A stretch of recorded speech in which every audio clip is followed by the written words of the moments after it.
We would like to hope that the present series will advance two useful purposes. One is to contribute something to our historical and philosophical orientation in relation to ancient man, and the second, to unfold a more or less comprehensive method for approaching highly controversial issues. We know that the Atlantean hypothesis is held to be a simple, inevitable fact by some who are unfortunately in a position where they cannot too strongly sustain their positions. It is also held to be a myth by others who have inadequate means of supporting their negative point of view. Thus, actually, we are in the presence of a mystery story, a story which must be examined in the weight of such evidence as is available, recognizing with Aristotle that rational evidence is acceptable in any learned group. In other words, the workings of the reasoning faculties can as truly and completely demonstrate a fact as so-called scientific method. Nearly all so-called scientific fact has either come from reasoning process or led to it. Therefore, the facts, apart from reason, lose most of their utility. But reason, if trained, may achieve facts not demonstrable on the level of academic observation or experimentation. Thus, we must try throughout this entire series to estimate our values, to gather such evidence as can be gathered, to interpret it with a largess of spirit which is consistent with good sense, thoughtfulness, and thoroughness.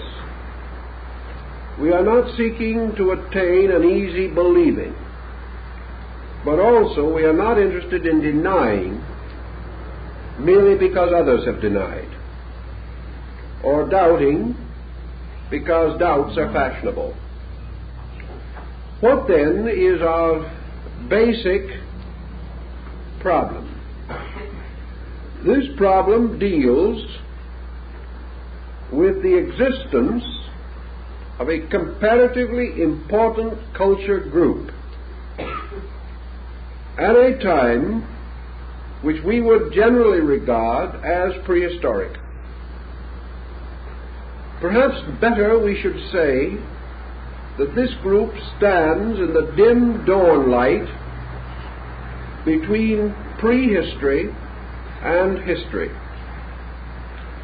The moment we begin to consider this period, we learn several important negative facts.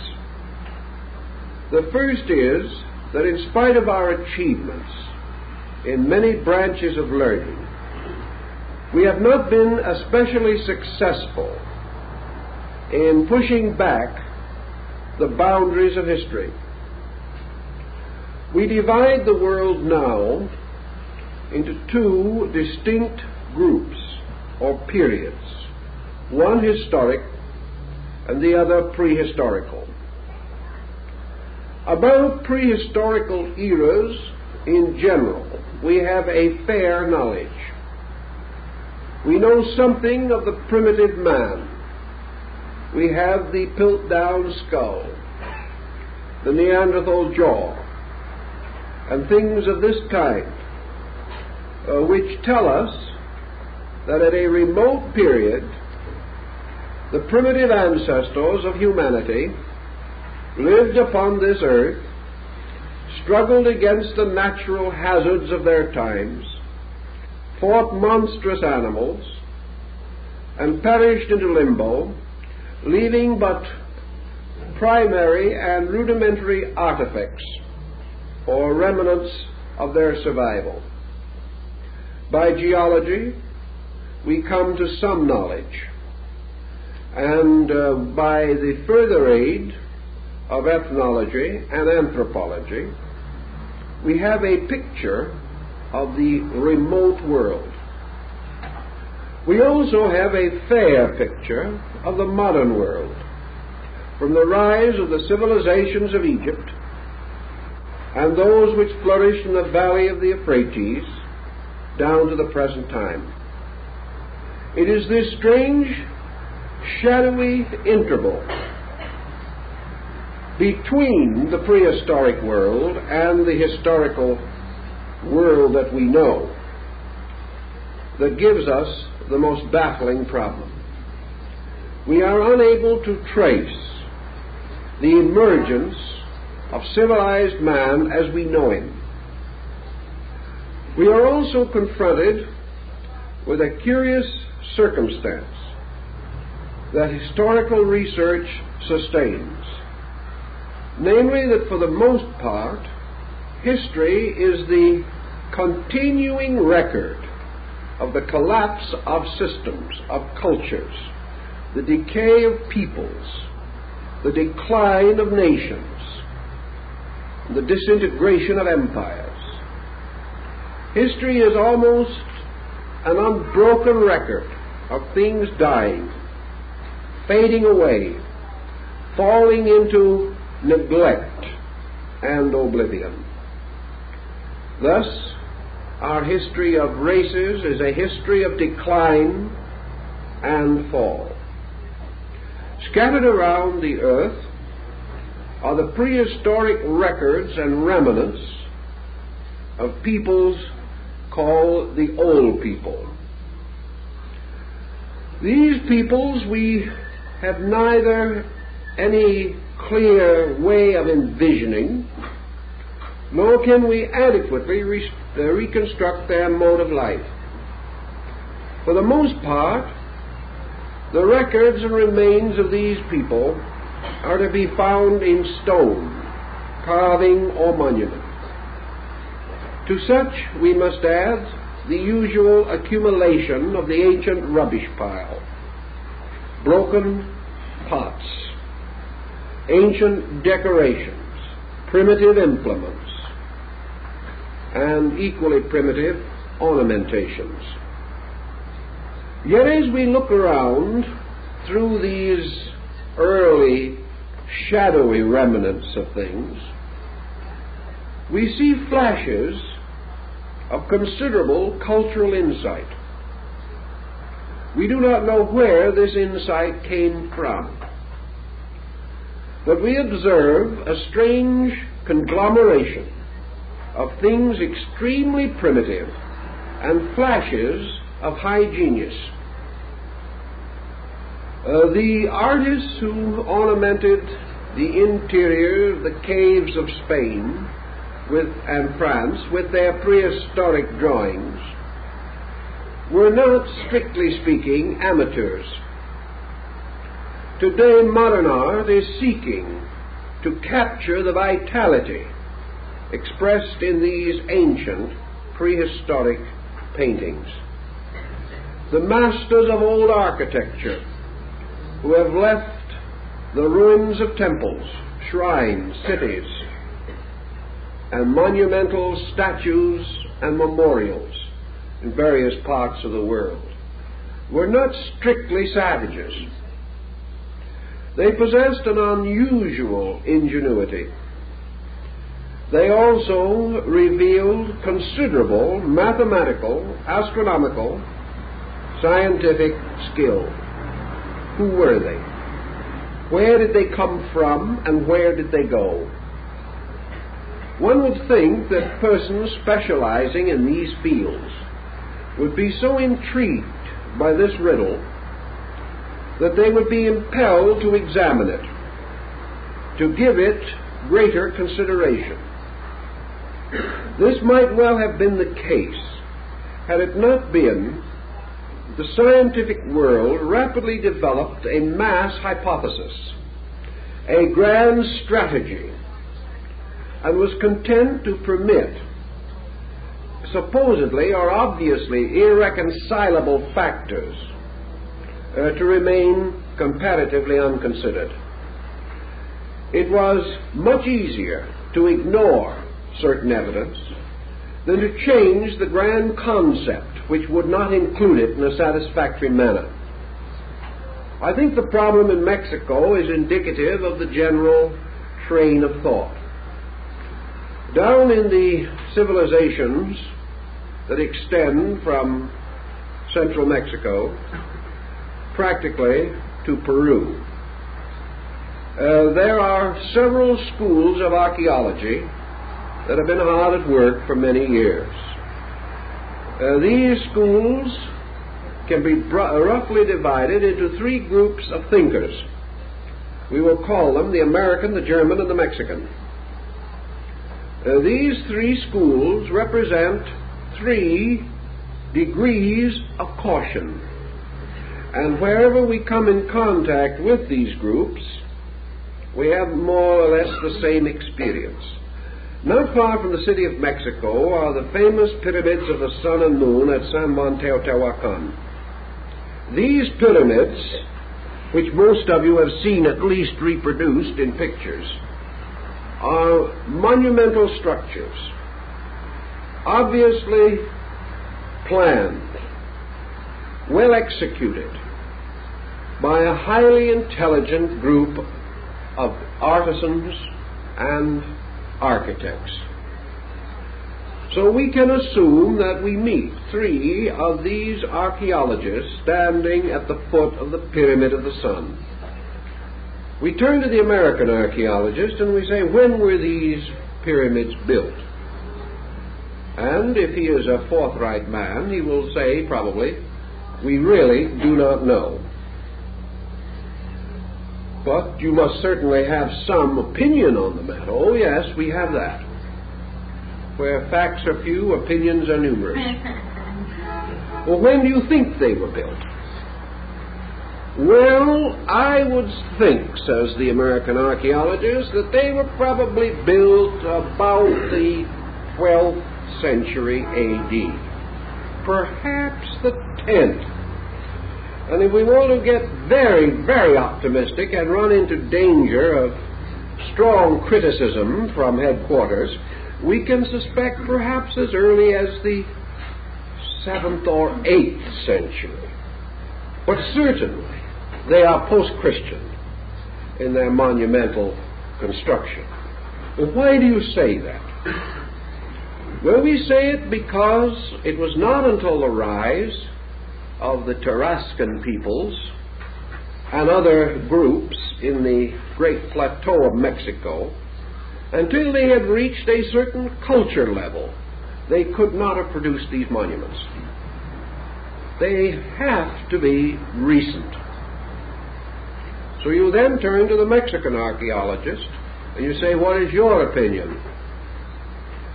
And he will say, well, we do not really know either. But from our researching and from our thought, we suspect that these monuments are older than the American school believes.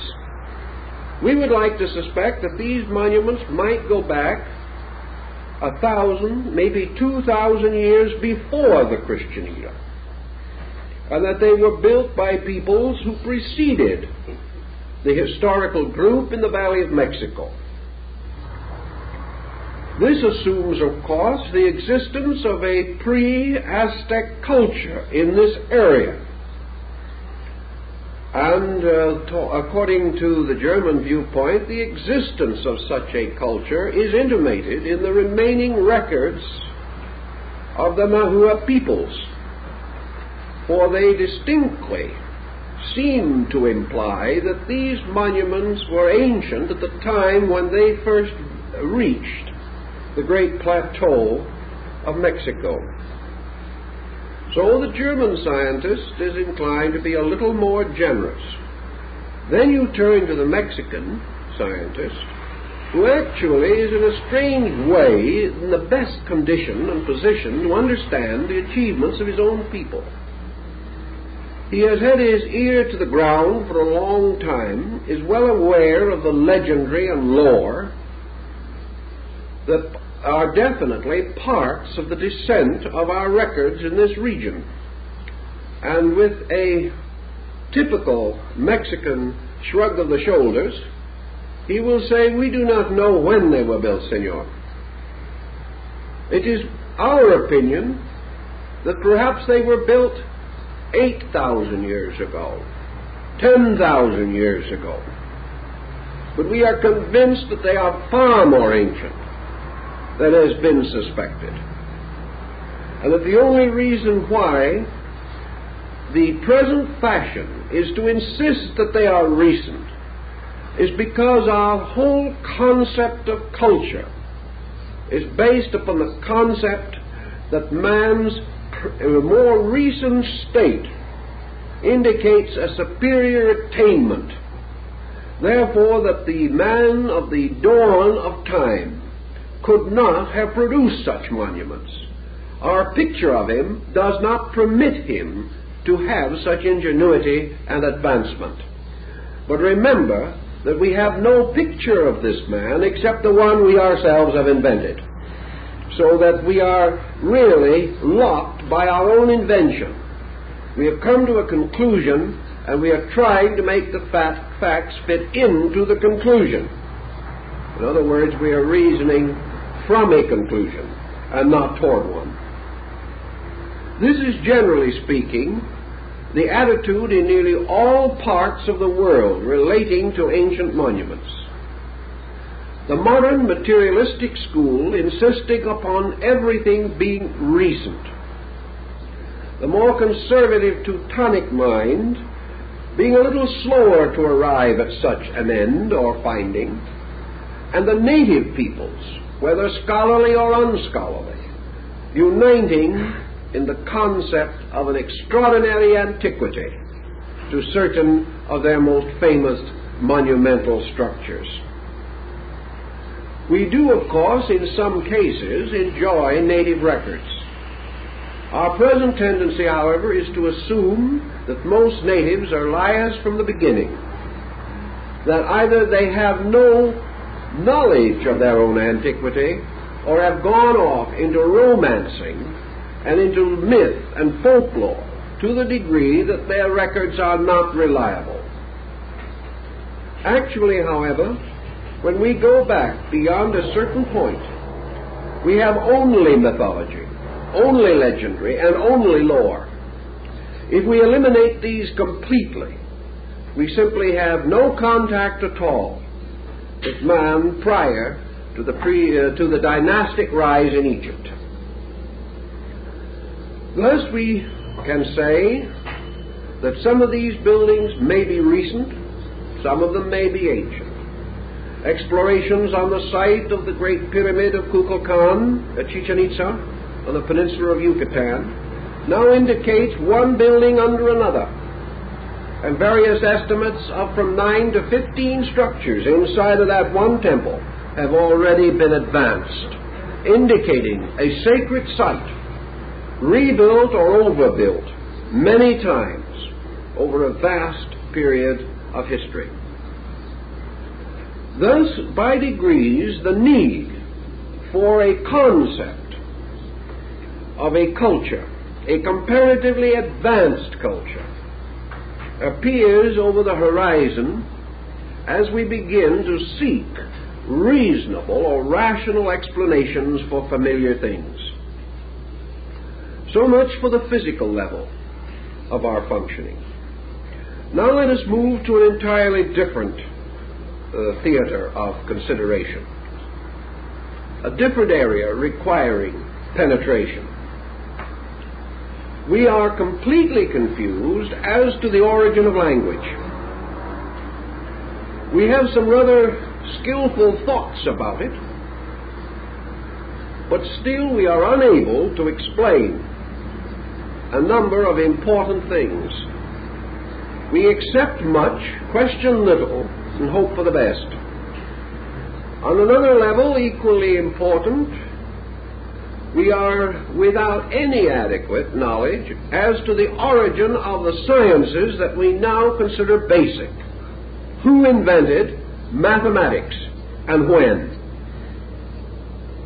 This question would really probably prove disconcerting even to the best historian of mathematics. We simply do not know. Wherever we find the person or the condition which seems to suggest origination, we immediately strike a legend, or immediately strike a statement of that person that his knowledge was derived from some other source. We cannot pin down the original of these different forms of learning. This is especially true when we turn from history to Stonehenge, or to the great Druidic or pre-Druidic monuments in Brittany, in France. Here, immense mazes, tremendous architectural structures, covering huge areas, and arranged with considerable mathematical skill, must certainly precede the periods in which we believed mathematics to be available to man. We are therefore searching religiously, philosophically, scientifically, ethnologically, anthropologically, for the beginning of the human race. Not its physical beginning, merely as creature, but the beginning of its ascent from savagery or a primitive state to the levels or to the platforms which can come within investigation by available instruments. Where then can we turn? Probably the only way we can turn is that in which most have turned, who have sought to penetrate the almost intentional wall of oblivion that has been built up by opinion, attitude, and prejudice between us and the origin of our own culture. Men like Baron de Prorock, seeking vestiges of ancient foundations off the coast of Europe. Men like Leo Frobenius, seeking the solution of the mystery of Africa. These men instinctively associate their problem with a prehistorical empire, or a prehistorical diffusion of high culture, and have found it convenient to accept the general term Atlantean to suggest that culture in the light of the celebrated account left by Plato. So let us think for a moment about Plato's record, as we are to deal first, in our first evening, with the Greek-Egyptian foundation of the Atlantic fable. We have every reason to believe that the discussion of the Atlantic island contained in the writings of Plato arose from the maturity of his years and has been preserved for us in the collected works of one of the greatest minds and the most admired intellects that humanity has produced.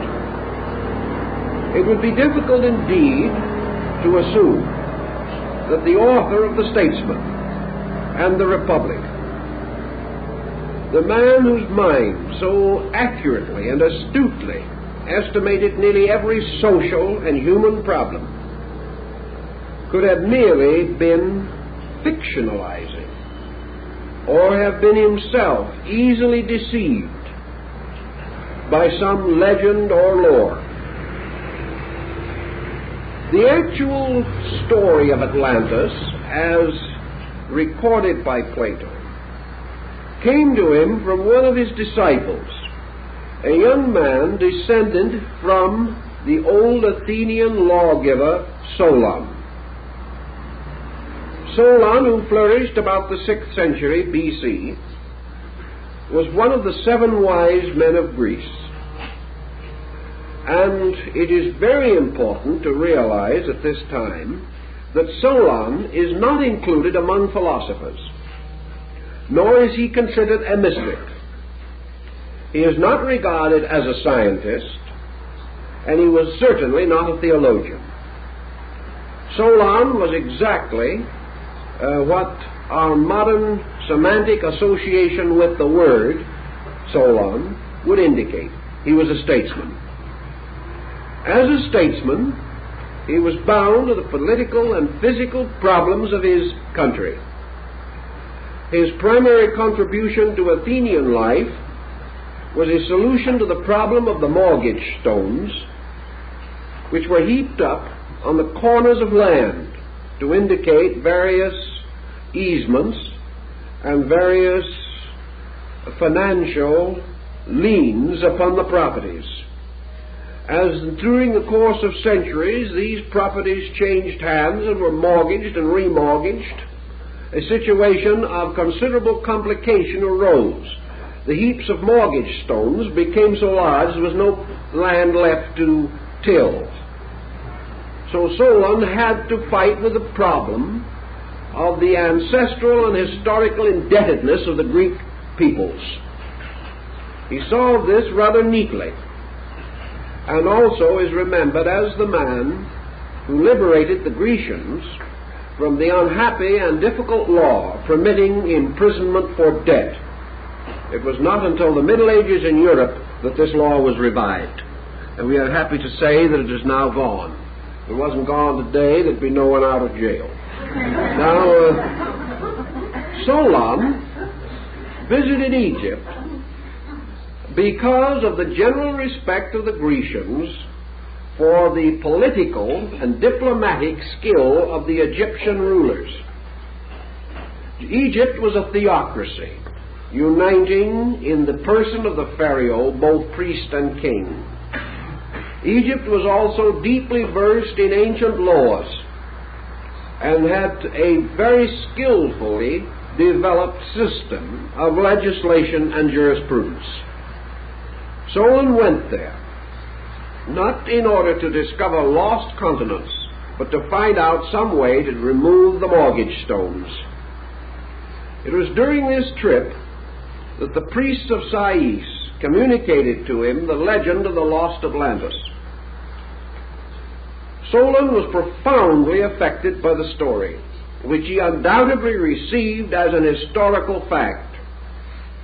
He was shown a pillar of mysterious metal, which was said by these priests to have been erected prior to the destruction of Atlantis, and to have carved upon its face in hieroglyphics the story of the great catastrophe.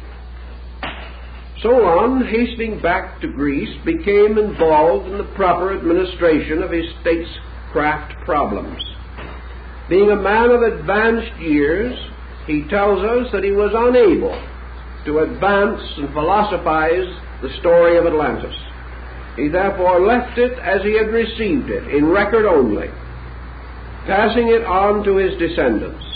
And one of these descendants finally brought it to the attention of Plato. The record has also some dating. Solon, as we say, flourished about 600 BC. And according to the ancient story, the Atlantic invasion of the Greek states occurred about 9,000 years before the birth of Solon. This would put it somewhat in the neighborhood of 11,500 years ago. This kind of dating brings us into an arena of timing in which modern man has almost no records. a period in which, however, it is inconceivable to him that a great culture could have flourished. Remember, this culture was important in the terms of the Greeks and Egyptians. Therefore, we have every reason to assume that whatever this Atlantean culture was, it was not like ours, but if it had a parallel, would have been more like that of those ancient nations of 4,000, 5,000, or 6,000 years ago, with which we have some historical acquaintance. According to the Egyptians, the Atlanteans attempted the conquest of Europe. And in the course of this conquest, they moved apparently without opposition until they reached the Greek area. And here they had their first serious adversary. During the wars and struggles which ensued, the Atlantic continent sank, leaving the armies that had reached Europe and undoubtedly had permeated a large part of the European area without a homeland, without any place to return.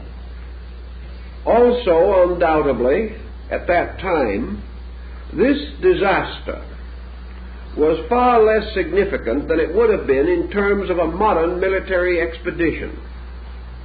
Even 4,000 years ago, and certainly 5 or 6, armies did not move as bodies of military people. They moved as migrations of total social groups. The army or the leader leading an expedition into a remote area carried with him all his worldly goods, his family, his livestock, everything necessary for his survival. It is quite likely that in many of those older campaigns, the original members of the expedition, even had they been spared or were they spared in war, would never return home. It would be their great-grandchildren who might return, if any, because there was almost no contact between these migrant armies and the land from which they originated. They might well settle in some new region and never go back, becoming the nucleus of a new culture group. So it is not so likely that the Atlantean armies were gravely perturbed by the destruction of their homeland. They may have already been away from it 100, 200 years, with little memory by descent of the original area, and that memory already highly dramatized and romanticized. Plato and the Egyptians both fail to tell us what happened to the migrant armies of the Atlantean expeditionary forces.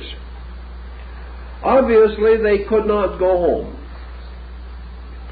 They seemed to disappear, and they disappeared at a time thousands of years before the Trojan War. Some have advanced the possibility that these Atlantean migrants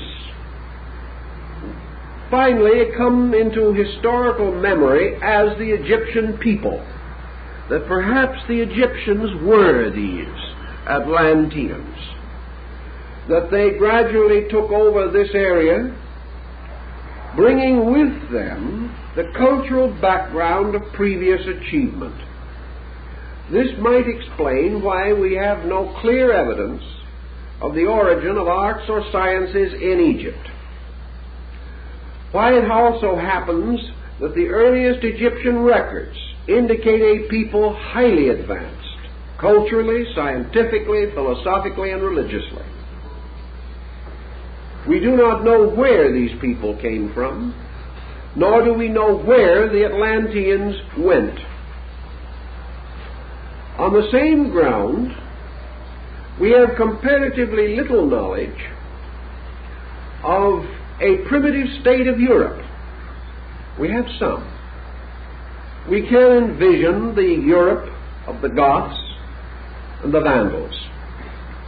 But far deeper than these records are the ancient cultural institutions of the Druids and of the various bardic orders that were behind the common ways of things. The Druids were a very learned people, as Caesar testifies. Where did they derive their learning? It has been common to assume that they had some connection with Asia. How? Where? When? None of these questions are adequately answered. Solon, in his legend, or the story which he received, therefore gives an almost starkly simple report that at a certain time these invasions took place. He does not dramatize them in his own story in any way whatever. Nor does he imply that the Egyptians, a rather factual people, dramatized the story. They presented it to him as a simple historical account, but unfortunately did not give him the details which might have clarified the whole issue. Later, when the descendant of Solon provided the material for the famous dialogue, the Critias, of Plato, we find the master of philosophy moving in upon the fable. Plato gives us an account far more explicit than that of Solon, in much greater detail and with much more glamour. Where did Plato secure the material for this embellishment? No one knows. This embellishment, however, follows in itself a kind of pattern. It follows the pattern of Greek mythology. It assumes, therefore, that when the 12 deities divided the earth, that the seas and the great oceans were assigned to the deity Poseidon, and that from him and from his descendants came the mysterious empire of Posidonius. Thus, Plato, borrowing again from mythology, declares that Atlas, the man who carried the world on his shoulders, was an ancient Atlantean king. And Plato further points out the tremendously vital code of laws given by Poseidon to his people and to his children, the laws which became the basis of the great legislative system of the Atlantean state. These laws, incidentally, are practically identical with those set forth in the basic code of the great Babylonian Chaldean system, the Code of Hammurabi. Thus we have Plato implying that a great culture, a powerful religion, important mysteries or secret religious institutions originated in this great Atlantean nation. Plato then explains to us something that, can it be demonstrated, would be of the greatest importance. He speaks strongly of the maritime achievements of the Atlantean peoples. The great city of the Golden Gates on the island of Atlantis was actually a vast harbor. And into this harbor came the shipping of the Atlanteans, who were a great mercantile people. Their boats and galleys and crafts went throughout the world, merchandising, bartering, exchanging, trading. Plato does not specifically state colonizing, but let us move it there for a moment and consider what might be implied. a factual story gives us some help.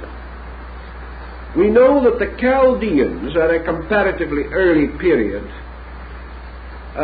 sailed along the coasts of Western Europe, reaching as far as Britain and the Scandinavian countries to engage in the merchandising of tin. And we know that wherever these ancient expeditions came and visited, they left not only the immediate objects of barter, but a cultural impact upon the peoples that they visited. In other words, wherever the Chaldeans bartered, they left something of their philosophy and their culture, further testified to by the experiences of Caesar in interrogating the wise people of Gaul and Brittany. Thus, the migration of a great mercantile project traveling into very far areas would certainly imply the establishment of trading centers, trading posts, outposts of one kind or another, and even permanent settlements. The trader is always the same, and along the routes of his journey he leaves indelible impressions of his vices, his virtues, and his achievements. This brings us to another important situation. Is Plato romancing? Was it possible for an Atlantean merchant fleet to travel any extraordinary distance? Two questions then present themselves. What was the general geographical state of the Atlantic area at this time? Assuming that the central mountains of the Atlantean continent island, which may have been nearly as large as Australia, perhaps this area was connected with islands or other smaller, unsubmerged, scattered fragments of land, so that contact between Europe and America by means of this continent and islands might not have been a great challenge to navigation. The Seminole Indians in Florida have record of a land bridge that once extended all the way from America to Europe. While we may want to think that the Seminoles are not the world's outstanding historians, and there is some ground for this opinion, on the other hand, the Seminoles, like most primitive people, have no reason to misrepresent. It is meaningless to them. There is nothing to be gained, no purpose whatever, because they are not solving any problem and they were in need of no hypothesis. They were only telling the story of their people. They were preserving the record of some migration of their own ancestors, which they regarded as worth preserving. Another point in this situation is, what would be the probabilities of navigation by primitive instruments such as old galleys, sailing boats, or even canoes? There are at the present time in the Polynesian islands huge canoes which have cruising range of over 2,000 miles. This, therefore, tells us that long journeys were not impossible. We know that these canoes are really, in skillful hands, far more practical, serviceable, and efficient than the tiny ships with which Columbus crossed the ocean. That the ancients had the possibility of ships equal to or better than those of Columbus, we have no reason to doubt. The Egyptians, during the dynasties of the Ptolemies, had a great galley of state in which they entertained distinguished guests. which had not only sails but 3 banks of oars, 2 swimming pools, and a grove of live fruit trees on the deck. We are not informed as to just how seaworthy the ship was, but at the same time, the idea of large vessels certainly goes back much earlier than the rise of the Hamburg American line. Also, it was not important that such journeys be rapid or immediate, because these people were not leaving relatives at home that they wished to get back to by the holidays. When they left, they probably never expected to return, so they took their relatives with them. The Japanese are convinced that exploration from their shores, as early as the 12th century, reached by degrees as far south as Lima in Peru. And we know that on certain currents, it is very certain the Chinese reached the coast of California at least 600 B.C. Therefore, empirically, we cannot say that a considerable mercantile could not have existed, especially if the distances to be traveled were greatly reduced by a large land area in the midst of what is now the ocean. Perhaps there was no area that would have required any unusual means of travel. Even as we can follow the Aleutian Islands and things of that nature and make a reasonably safe trip from the Western Hemisphere to Asia. These considerations, then, do not tell us that Plato would have been romancing unduly. He was aware of the strength of the then existing Greek fleet. He also knew of the Egyptian navy and what it had accomplished and what it could accomplish. He knew that people far less skillful and less strategically placed had also conquered a smaller sea of their own, the Mediterranean.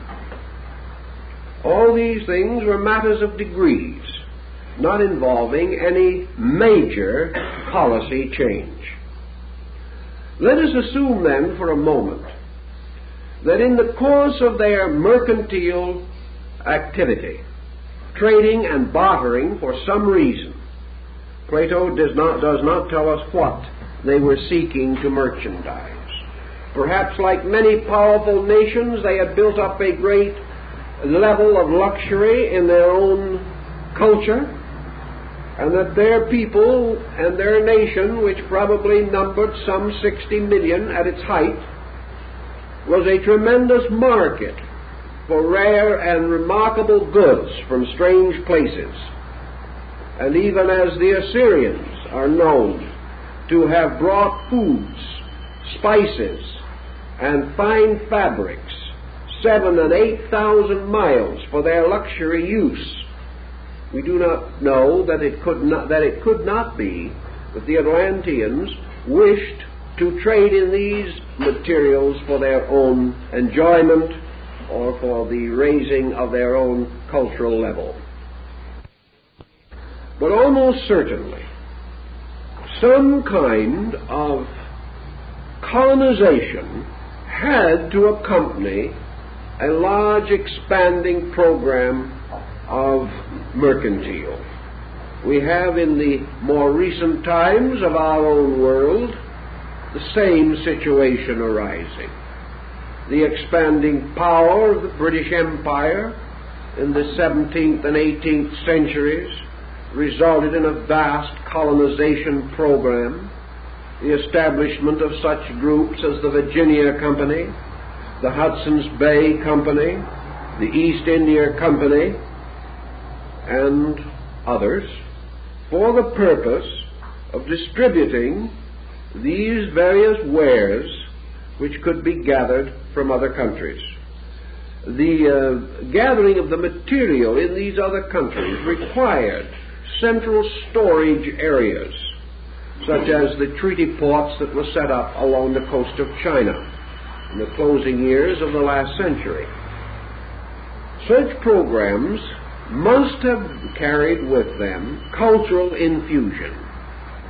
Every colonizing program in the last 1,000 years has spiritually, morally, intellectually, and culturally affected all peoples involved in this colonization. And in spite of the fact that only selfishness may have dominated the original program, these colonizing plans have always finally resulted in the raising of native levels and have opened the way for the future independence of these once colonized and dominated groups. We have no reason, therefore, to assume that Plato was mad or completely impractical if he tells us something which we have seen repeated 100 times since, and have seen repeated by peoples of a much more complicated nature, and with situations that might have suggested other means of handling, but we have still followed the old traditional ways. If, then, it is conceivable that this Atlantic center did have a broad area which, like the spokes of a wheel moving outward from the central hub, finally diverged to an incredible rim area, we have one possible answer to the question of how almost completely isolated peoples, among whom there is no historical record of contact, and who have been separated by what appeared to be impassable intervals of mountains, land, or water, could have, at approximately the same time, been enriched by certain basic additions to their ways of life.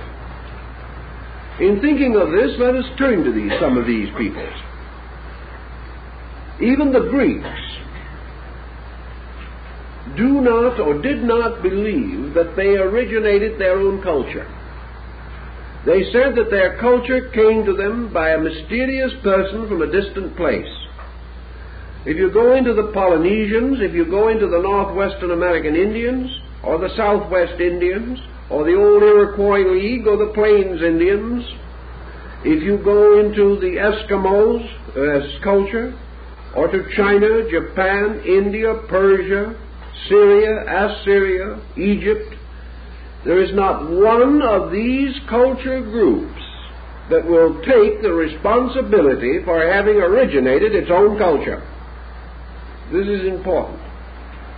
While we have only myths to work with, that is true, every one of these groups of myths tell essentially the same origin story, that the peoples came from elsewhere, that they came with leaders who had led them from some previous location, that these leaders were responsible for the establishment of higher orders of culture in primitive areas. Thus, the natural or aboriginal peoples of these areas all insist that their cultures began with the advent of divine beings who came from remote places, from a long distance, from other lands. These remote beings did not resemble the people to whom they came. They wore different clothing. They spoke a different language. But in each case, they brought ideas. And from these ideas, the cultures of these local groups derived their impulse and their inspiration. Now, when you find this scattered throughout the earth, and you find almost identical cultures developing around these myths, so that Max Muller, the great German Orientalist, was actually correct when he said that there was never a false religion unless a child is a false man, that all these people came to the same basic ideas, and that as cultures developed, they developed around identical institutions. The astronomy of India, although we do not know where it came from, is not essentially different from the astronomy of Egypt, nor is it different from that of China, nor of that of Greece. And European astronomy is indebted to this entire background. Even in languages, identical words are to be found. Dr. Laplongeon, exploring both Egypt and the Western Hemisphere, made a list of hundreds of Maya words, he knew the language, which were identical with Egyptian words of same meaning. And also he made many drawings of glyphs, which show that the Egyptian words and glyphs for certain objects were identical with the words and glyphs assigned to them in the Western Hemisphere. The only answer to this is that there was a migration of ideas, and Plato's hypothesis seems to provide us with an adequate explanation for this migration of ideas. Furthermore, we find no evidence among other peoples of any mass migrational efforts. There is no other people known on the earth today in the mythology of which we find any clearly defined statement that that people was responsible for a powerful inflection of world culture. In other words, the Greeks do not say that they educated the Western Hemisphere. The Egyptians do not say that they ever had anything to do with China. India does not claim that it is responsible for Central American civilization. Nor can the Central American civilization, dear old Dr. Plongeon to the contrary, nevertheless, actually claim that it was responsible for the rise of Syria, Palestine, the Near East, and the emirs of Afghanistan. No existing people meets the need of the problem at hand, nor does any existing people claim to ever have fulfilled that need. And though their myths be many, this type of mythology is not to be found. But the mythology that someone else came to them is universally present. One of the difficulties, of course, that we confront in all of these situations is the comparatively recent rise of a trustworthy chronological system.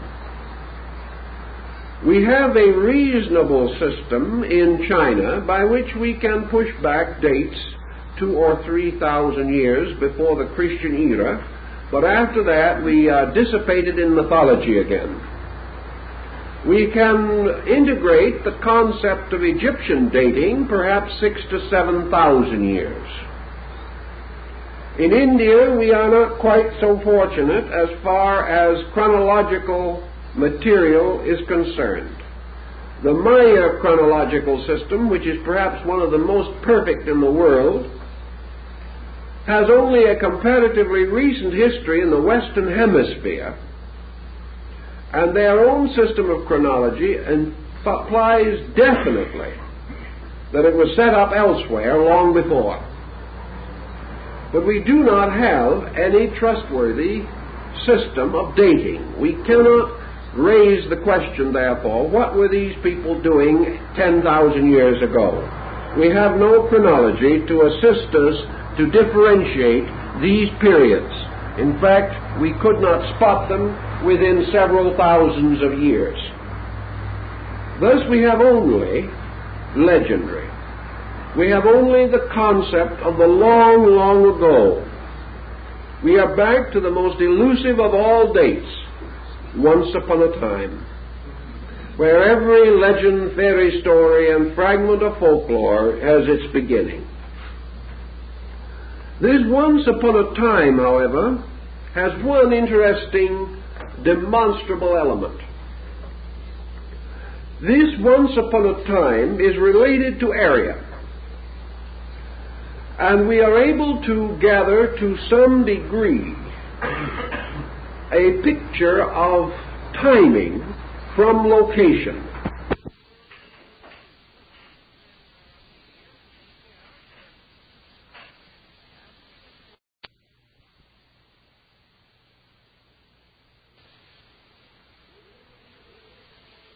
We are not even able to fall back upon the trusty old tree rings, because we don't know which trees were there at the moment. We have no way of actually clearing this situation. We have only the broad picture of many peoples to whom things happened once upon a time. We do know, however, that this once upon a time was already in vogue and well used, being accepted as ancient lore as early as 7,000 years ago. We know that the ancient peoples of the valley of the Euphrates and of Egypt referred to ancient times in their earliest recorded works. So the historians and the storytellers of the old dynasties were using once upon a time just as we are. And this must imply that the term originates prior to the rise of these historical states as we know them. If then we shall assume some of these things, we must turn back now and try to appraise our Atlantean. What manner of man was this? Who was he? What kind of a person? Is it true that great scientists and philosophers and scholars flourished in this empire of the Golden Gates 25,000 years ago? Did some strange catastrophe wipe out the first spaceships, aeroplanes? Were these people great scientists? Are we merely struggling to regain what they once knew? It's all very dramatic, very interesting, very difficult. Actually,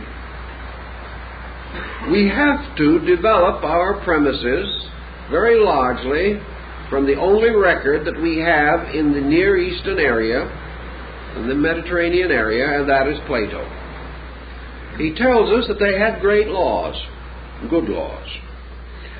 He tells us that they built a great temple to the deity Poseidon, and that in this temple was a magnificent statue of the deity, that these people worked precious metals, that they were able to plate the walls of their city with orichalcum, a mysterious metal of the greatest hardness, like the plates or scales of a suit of armor. These people had armor, spears, bow and arrow, or at least some similar weapon. They were able to make war, and they were sufficiently aggressive so that it was not until the Athenians arose against them that they met any resistance in their migration. They domesticated the horse, which was sacred to the god who was the ruler of their land.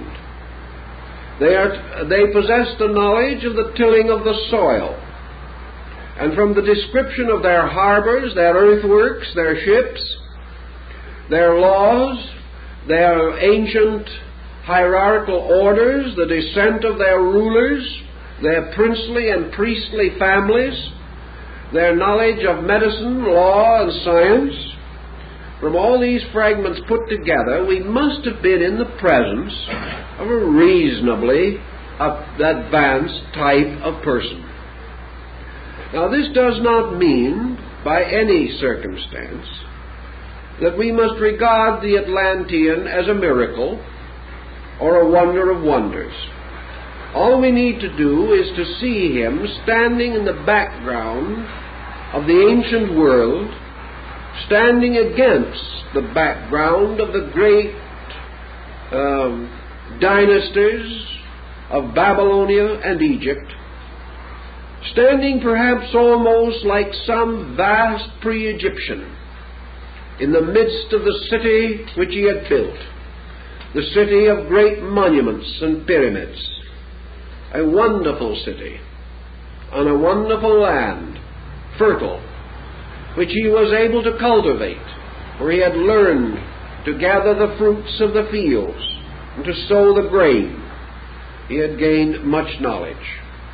It would be almost inconceivable that the gods of the islands would have written tablets, inscribing them with their instructions, and this Plato simply tosses in, had not the people had a written language.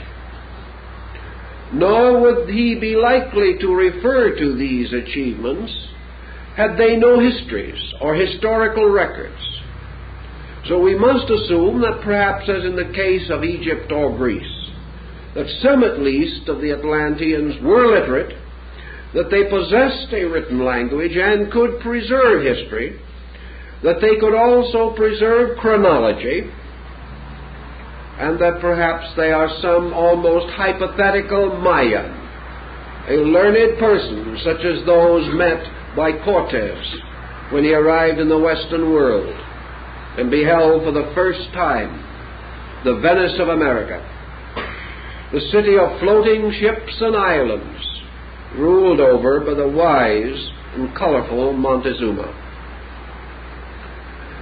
Now, how do we gain any further knowledge of this?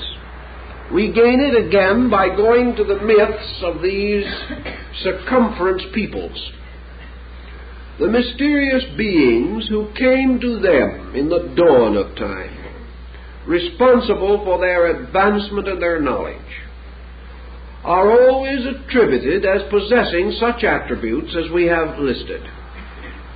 In other words, they were persons wearing armor, apparently a kind of chain or scale armor, which caused them to resemble fishes. That these people also came in boats, that they could navigate, and that when they reached the land, they brought with them in every instance a culture level higher than that of the people to whom they came. The picture is therefore that at least in the area under consideration, this colonizing was into primitive regions, as was the case in the 18th and 19th century in many cases, and that these various merchants or maritime adventurers actually developed primitive peoples and secured from them valuable commodities. In exchange, they left the inevitable record of their presence. Perhaps they sent missionaries. Perhaps they established permanent colonies. These things we cannot know with certainty. Now, if this was occurring 10, 12, 14,000 years ago, 20,000 perhaps, what was the state of the rest of the world? What was the state of the rest of the world when Great Britain produced its colonial empire? It was not a world of Great Britain and savagery. It was a world of several great cultures, and a world in which, by its own peculiar nature and skill, Great Britain was able to create this vast mercantile commonwealth.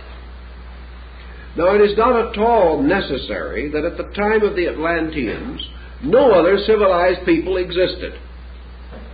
There is much to indicate that great migrations moving from northern Asia were also to be considered as important.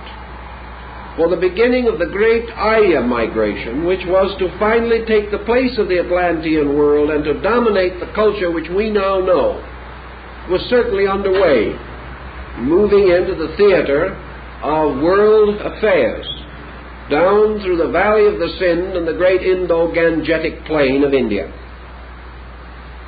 It is quite probable, likewise, that the migrations of this Atlantean area might have carefully avoided large and powerful nations that also had existence, It may never have reached them, having been limited largely to the great Atlantic area. Or it may have reached them and fraternized with them. We have no record that it warred with them. Plato would imply from his account that there was no such thing as war as we know it until it was developed by the Atlanteans, that they were the first mortals to engage in war. If such is the case, perhaps they were the first whose ambitions, perhaps towards world dominion, brought them into conflict with the ambitions of others, or brought down upon them the resentments of exploited groups or pillaged culture systems. However we may wish to view this, Plato then moves into a moral ethical consideration in which he points out that the destruction of Atlantis was due to the disobedience of the princes and their peoples, who departed from the laws which had been given to them by their divine Father, the God of the seas. And as retribution for these errors, terrible catastrophes descended upon them, and they were destroyed. Plato's account ends at this point. No one knows why. It is possible that Solon's account also so ends, or that Plato, concerned with other essays, neglected this one, or perhaps purposely he intended it to go no further.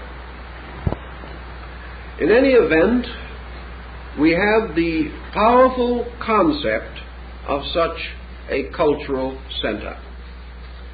This causes us then to begin to patch together the framework and remnants of the old cultures of the world, in an effort to discover, if we can, such common material as could well have been derived from a single source. We have considerable such material available to us.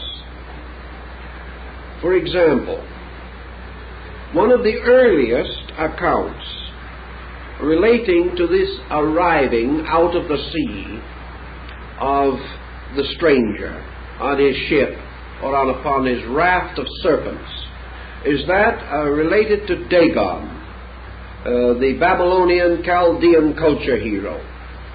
Dagon, or Atlantis, the man who came out of the sea with the body of a human, with the head of a human being and the body of a fish, might well represent our mysterious Atlantean merchant or navigator. That he came out of the sea means merely that he came over the horizon. That he was riding upon a dragon means only that he came upon a ship. The messengers of Montezuma thought that Cortez had arrived on a dragon and declared they had seen it from the shore.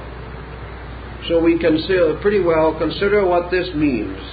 Perhaps dragon carving on the bow of a boat. Perhaps merely the sail or the oars, resembling many legs, led a very primitive people to believe that a sea monster had risen before them.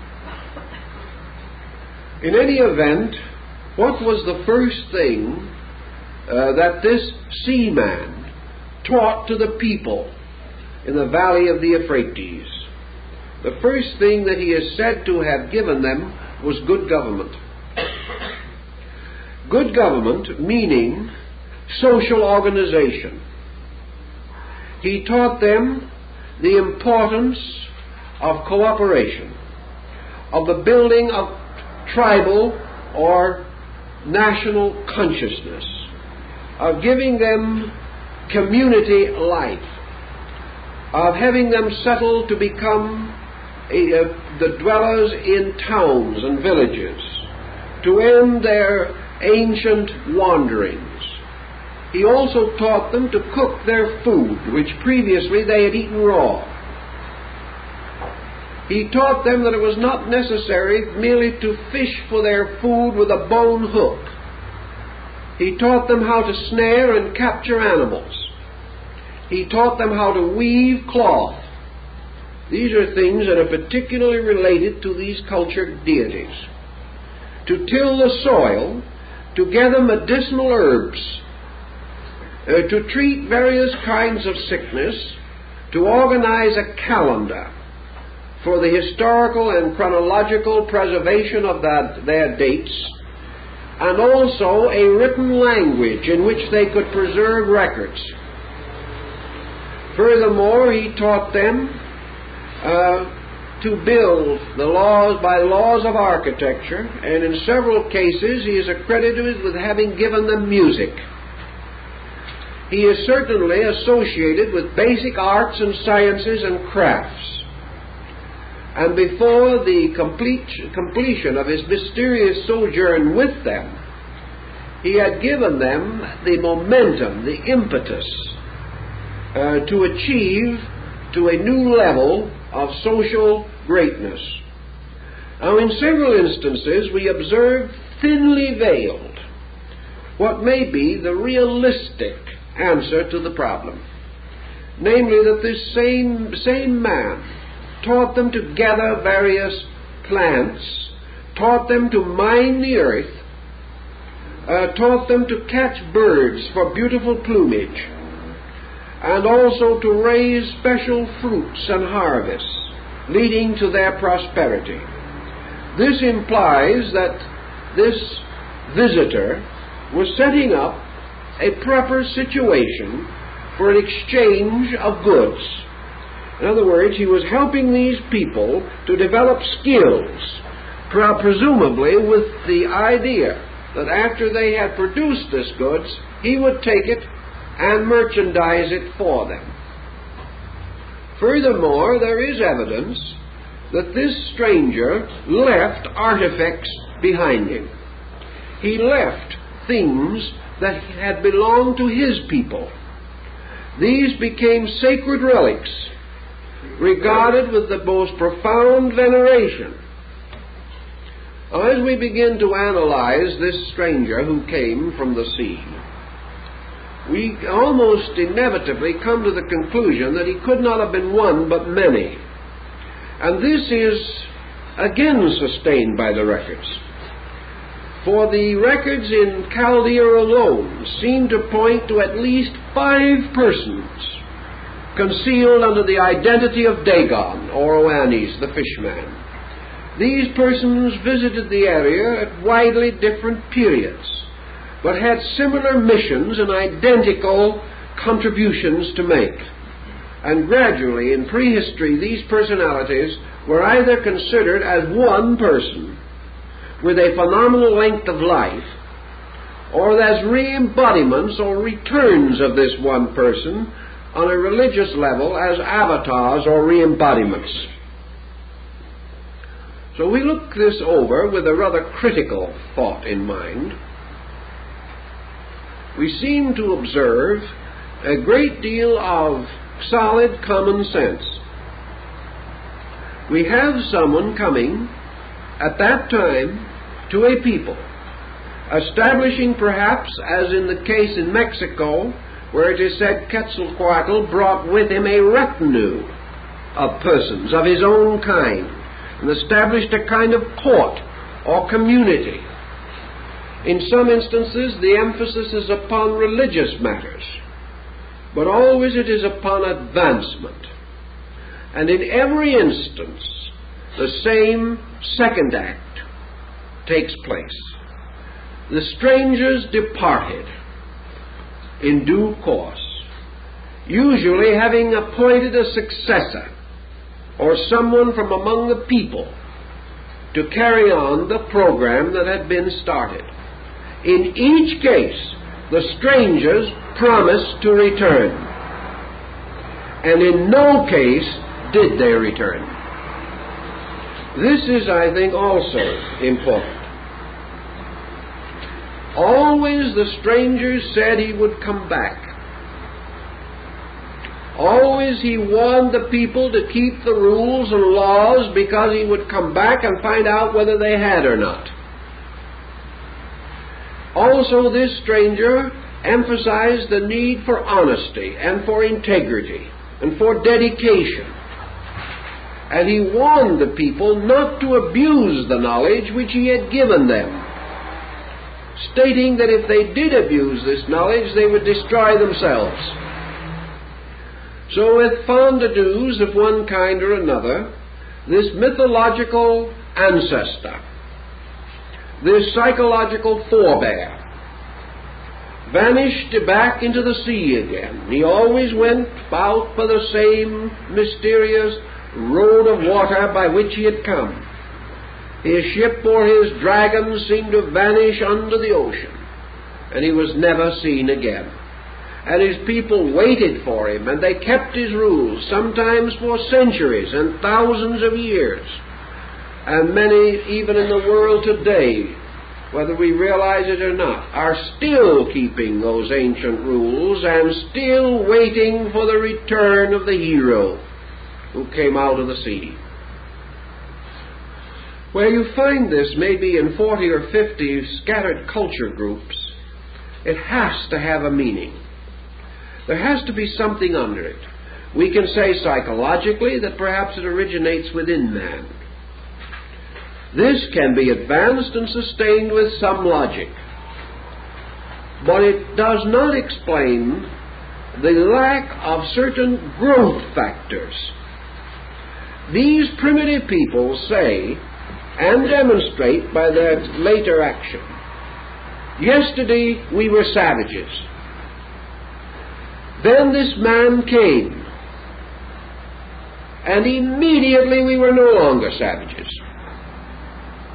Within 50 years, within 20 years, within 100 years at most, these primitive peoples began to record their history. They changed their grass huts into great buildings. Sciences, arts, and crafts burst into bloom. Here they are. Yesterday they were not. And they tell us that the reason why this change was so rapid was because this knowledge was given to them.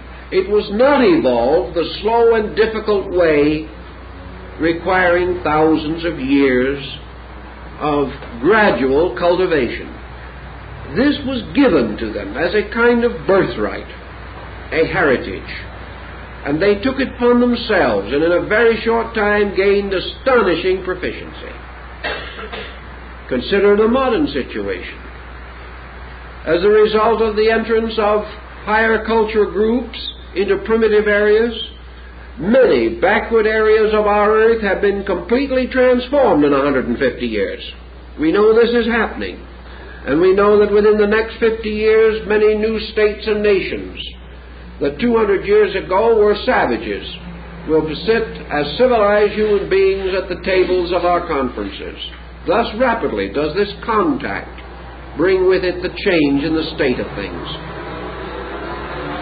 This may also explain why, under the tremendous impulse of this almost divine mystery, for with ancient peoples everything that cannot be understood is sacred, under the impulse of this hero and the legends rising around him, small groups of persons became the custodians of the deeper phases of his laws. The knowledge that he could not or would not wish to have forgotten was communicated to the old ones, the priests. They apparently were among his earliest converts, the local native wise men. He formed them into schools, into a kind of group of elders, perhaps his form of a privy council or of a legislative body to surround him and protect him and advance his projects. When he was gone, these legislators he had trained became the keepers of his wisdom. They are the ones that then proceeded to initiate young people into this body as time went on so that the secrets could not be lost. In some cases, the secrets were lost. Some cultures became totally extinct, and we have no remnant or record of them as surviving. In the stronger and more healthy groups, however, there was survival. And this survival means that in a reasonably short length of time, these peoples emerged almost simultaneously or very closely allied in time sequences. And that suddenly the curtain of history rolls up and we see history. And we see it coming into our understanding. But behind this history is nothing but secrets. Ancient institutions dedicated to the gods, to the sciences, to the arts, and to the religions. Each of these gods part of a strange order of beings. Now let us remind ourselves of one other thing, that even in the times of Plato and Thales and the other great Greek thinkers, there was a hypothesis strongly held that the gods had originally been mortals. Also, among the Egyptians, Plutarch tells us that the great gods of Egypt were antediluvian kings who had been deified after death. Now this has more or less disappeared from our thinking, but perhaps it also has a bearing upon this present consideration. We do not mean to imply that all religion rises merely from prehistoric history. We do mean to imply, however, that between man as a worshipping being, worshipping the great creative principles of life,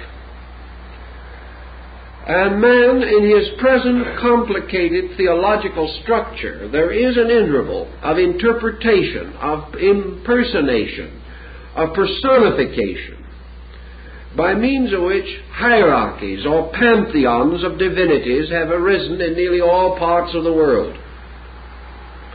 These divinities, in most instances, like the Olympian gods, the Aces of Scandinavia, or the great Egyptian gods of Philae and Luxor, these deities have their stories.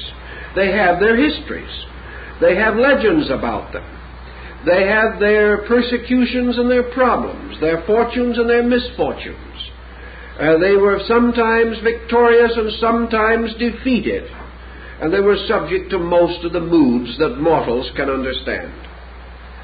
The Egyptians and Greeks believed that these secondary orders of deities might very well have been originally human beings, living at a remote time and with unique achievements, by means of which they became the patrons and were recognized as divine by lesser peoples to whom they brought culture and enlightenment.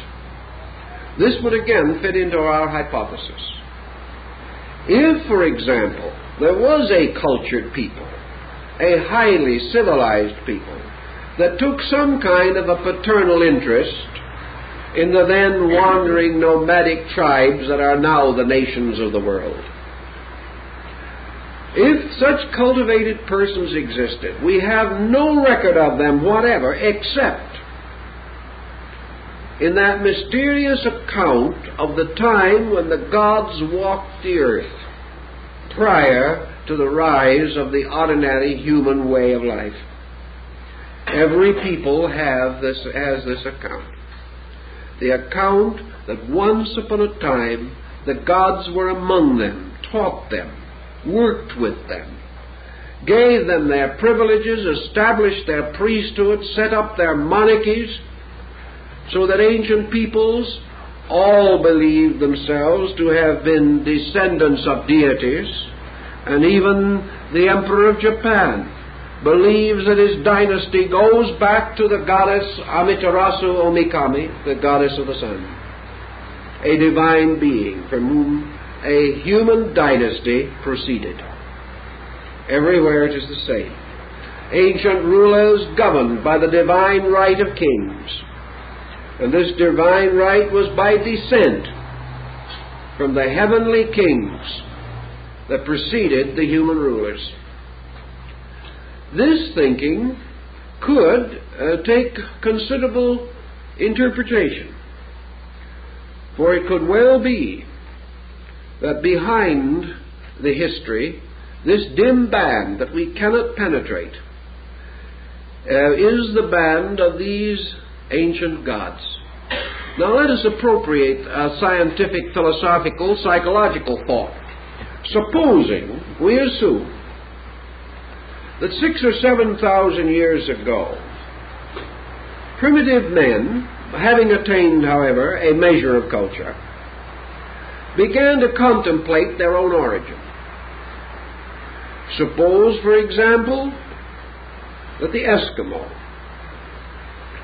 or some of the totem Indians had a long history and were going back to try to develop a concept of where they came from and who these great gods were, from whom they were descended.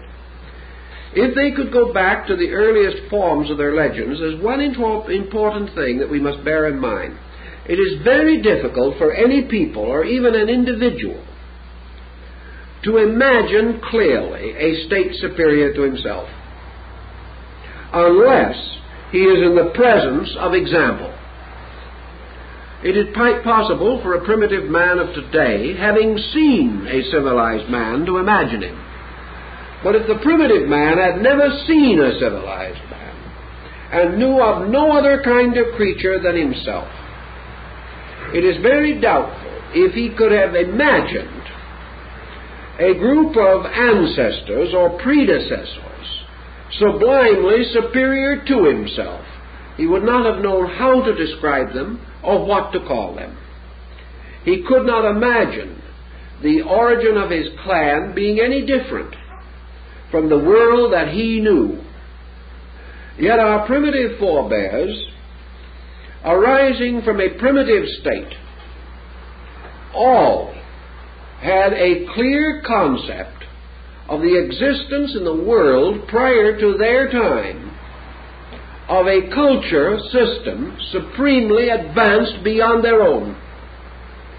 Thus the Greeks, at their very dawn, contemplating upon the gods of the great Hyperborean range, or the gods who abode north of the winds, saw Olympus as a magnificent assembly not only of rather human gods, but also of great attainments, of great skill, and of supreme authority, wisdom, and power. The gods of Greece and Egypt were great gods, looking down upon their world.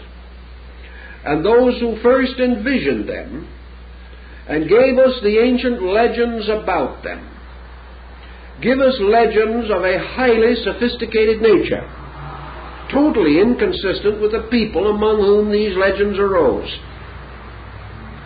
Thus we may question not only the spontaneous development of a people in an unreasonably short time by their own efforts, or that these peoples, while still comparatively primitive, would attribute their growth by imagination alone to a specifically cultured group superior to themselves. These things do not normally occur in human psychology. And if probably anything, our ancestor was more normal than we are, because he did not have the confused and complicated social structures that make life difficult for us.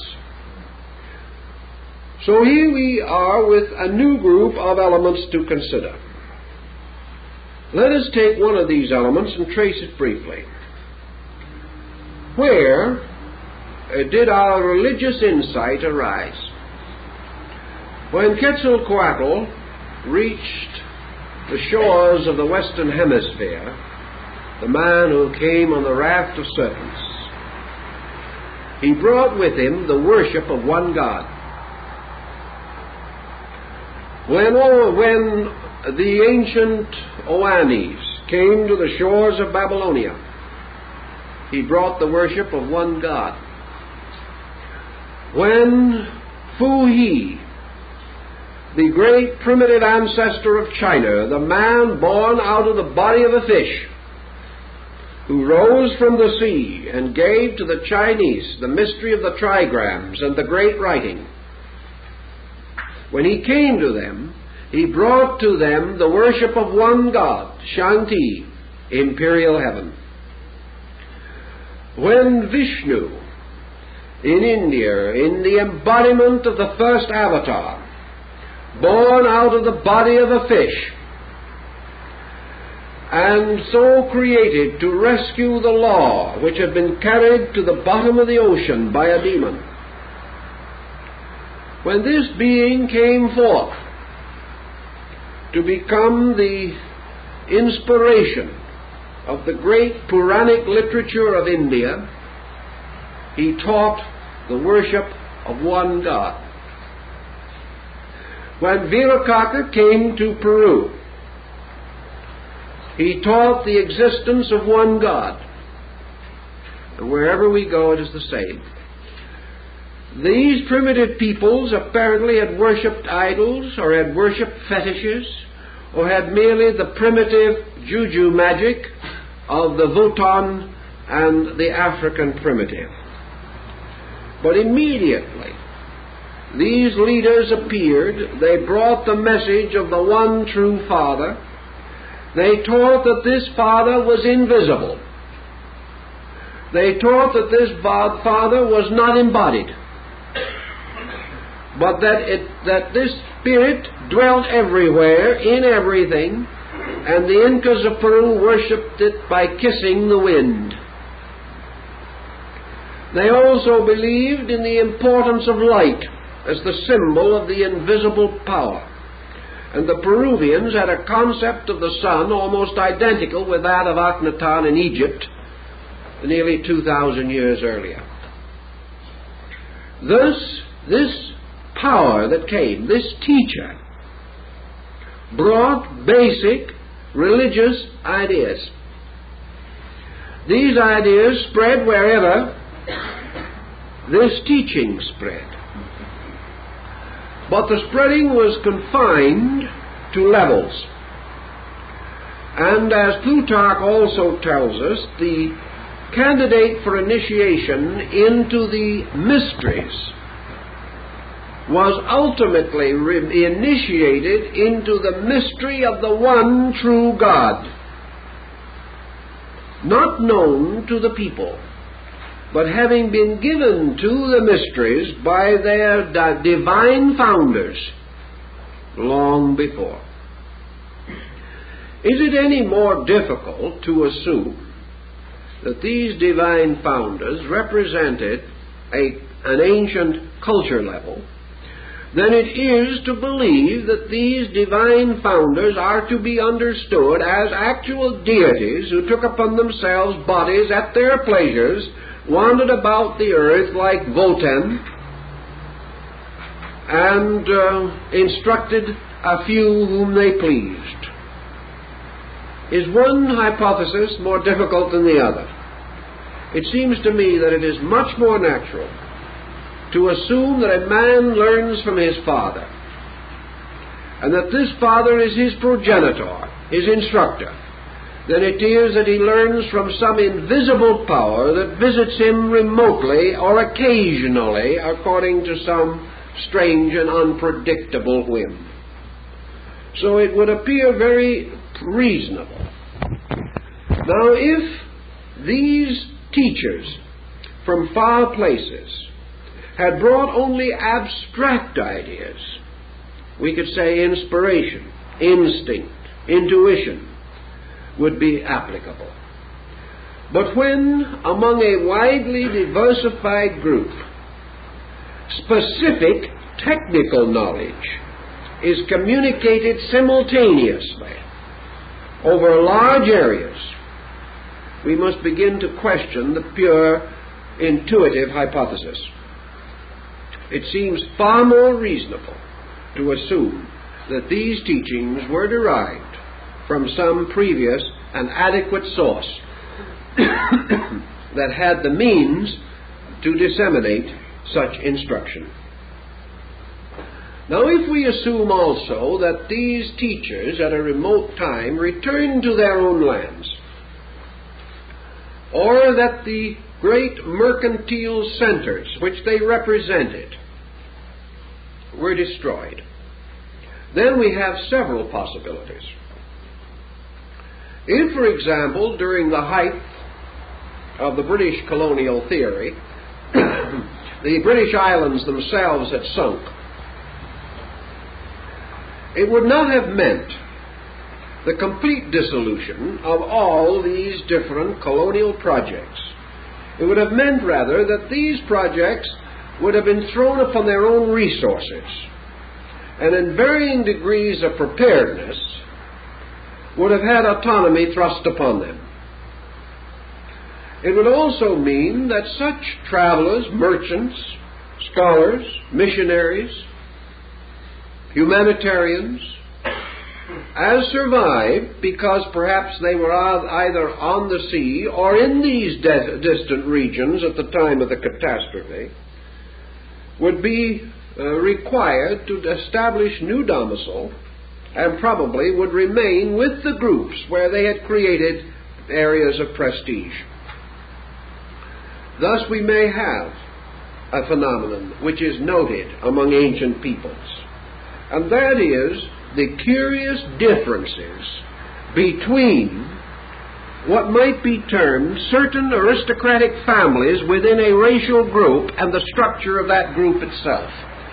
Sir Marco Polo, who visited Angkor, the great Khmer center in Indochina, the ruins of which are another unsolved riddle, declared that it was perfectly possible to tell the members of the aristocratic and royal family because of the complete difference in the color of their skin and in the structure of their features.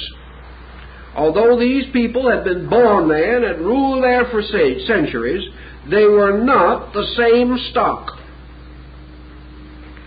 Now, the legends in that area are also rather explicit, and the concept seems to suggest that in all possibility the Atlantean group may have lain at the root of dynasties in areas under their control or domination. That this group intermarried, or perhaps selected certain racial stock for the extension of its own sphere of influence, and that there may therefore be definite traces of Atlantean bloodstream in non-Atlantean peoples who were reached at that time, and whose achievements centered around certain heroic groups within their own structure, as, for example, the caste system in India. We have every reason to believe that this caste system was set up deliberately to prevent the mingling of the bloodstream of the Aryas from the north, who were coming down into India, and the ancient primitive stock of the Dravidians. To preserve the dynamic of the new bloodstream, the caste system was instituted. There are small caste systems on practically every island of the Polynesians. There are small caste systems in every tribe in Africa.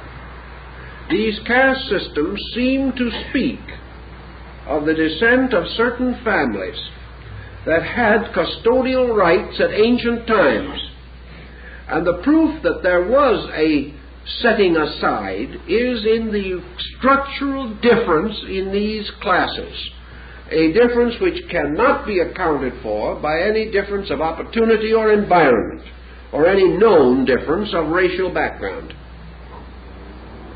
Thus we have the possibility, which has been long affirmed, that the religions of man came from these semi-divine beings, that these religions are all aspects of one faith, that this one faith, or the Vedas, the law, that this faith had its root in some central religious core, and may very well have been the religious code of Atlantis.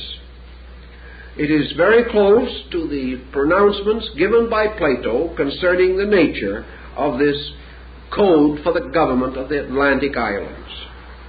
Also, although Atlantis was an empire kingdom, The laws were such that they consoled Plato tremendously in the development of his concept of democracy.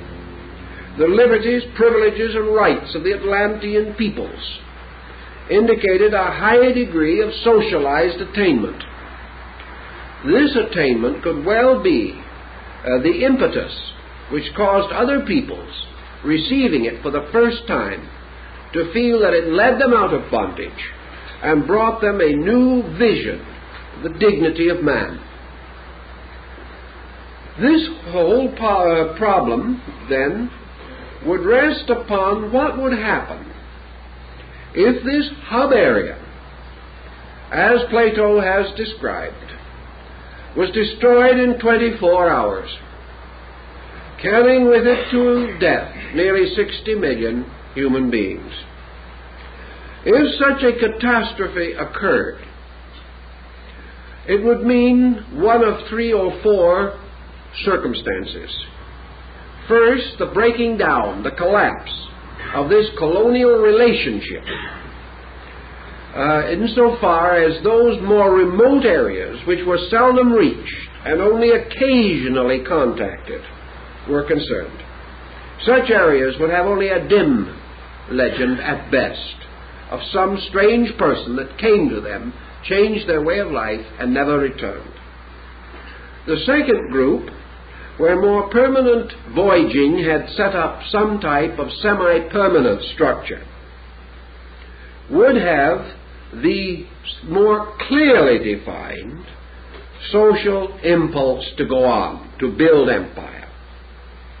A third group, in which perhaps would be involved some of these Atlantean survivors themselves, who thereby took on and took over the rapid progress of certain social and racial groups, might have resulted in the rise of the mythological kingdoms of the remote past, these brilliant and wonderful states that came out of nothing and flourished and gained so vast a reputation that men believed that they belonged to the gods.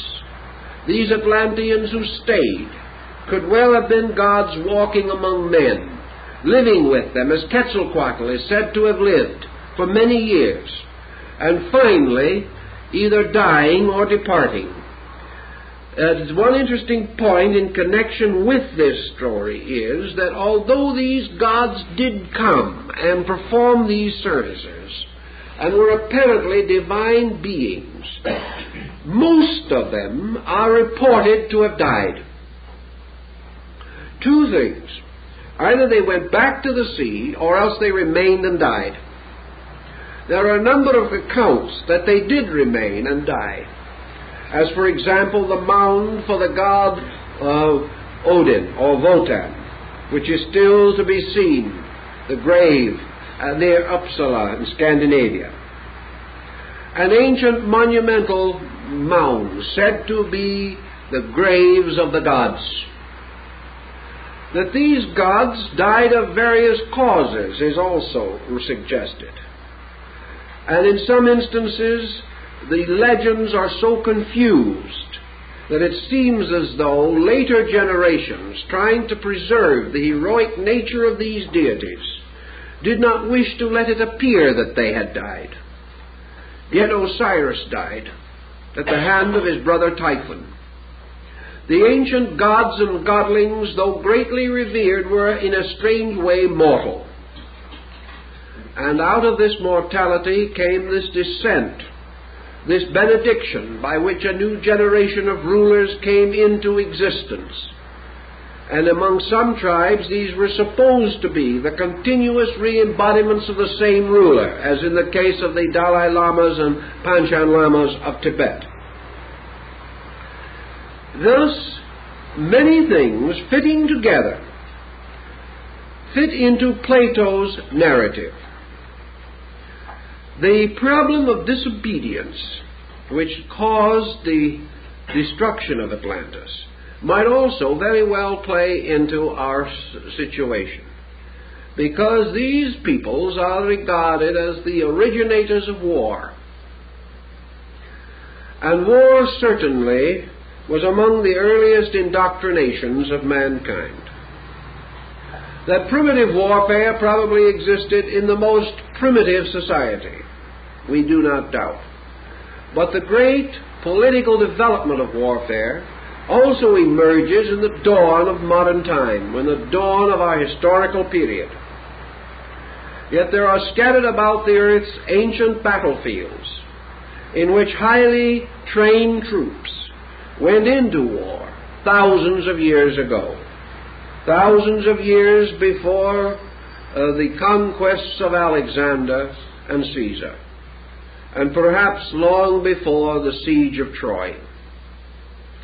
The machines of war, the instruments, and the political and military theories of war also come down to us from a long, long ago.